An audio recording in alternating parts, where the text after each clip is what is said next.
For decades, fans have speculated about the inner workings of the Eagles, but few know the full story behind the bond between Joe Walsh and Don Henley.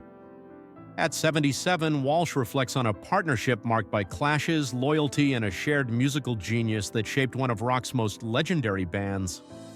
It all began in 1975, when Walsh arrived at the studio with a guitar riff brimming with raw energy, the spark for life in the fast lane. But Don Henley, the Eagles' meticulous lead singer, initially resisted it. "That's too wild," he told Walsh. For weeks they sparred creatively, Henley seeking meaning and caution, Walsh chasing unrestrained excitement. Glenn Frey, ever the mediator, stepped in.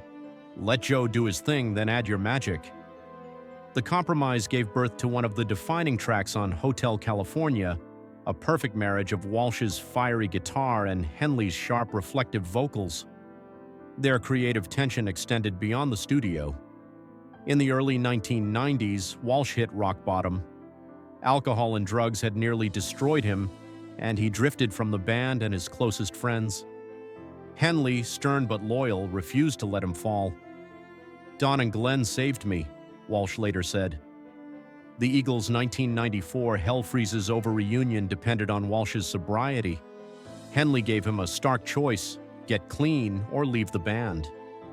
Beyond words, Henley personally escorted him to rehab and stayed in weekly contact, reminding Walsh that recovery was his responsibility.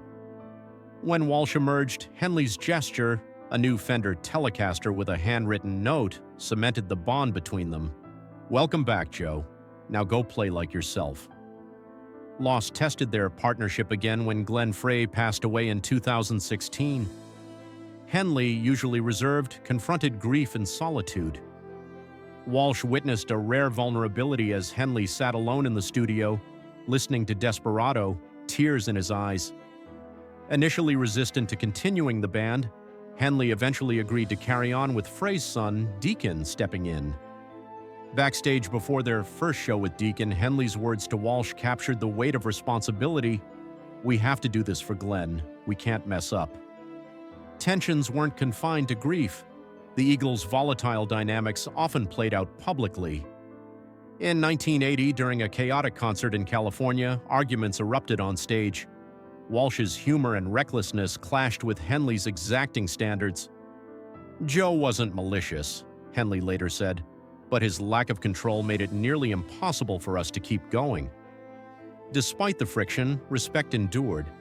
Walsh recognized Henley's dedication, understanding that his perfectionism protected the band's legacy.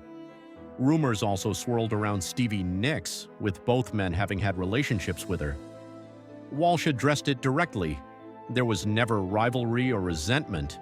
Henley's heartbreak remained private, and both men respected that boundary. Their personal differences reflected a deeper contrast: Henley's disciplined, controlled approach versus Walsh's spontaneous, free-spirited nature. Together, this tension became the crucible for creativity. Henley was more than a vocalist. He was the guiding hand behind the Eagles' signature sound. Every note, every harmony, every lyric reflected his insistence on emotional depth. Walsh recalls Henley painstakingly refining tracks like "Heartache Tonight," turning riffs into enduring classics.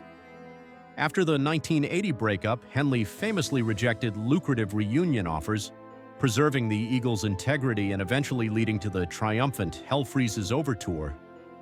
Today, Walsh, sober for over 3 decades, balances music, family, charity, and lifelong passions like amateur radio.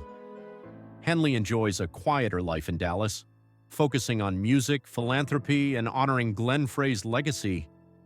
Together, their story transcends hits and fame.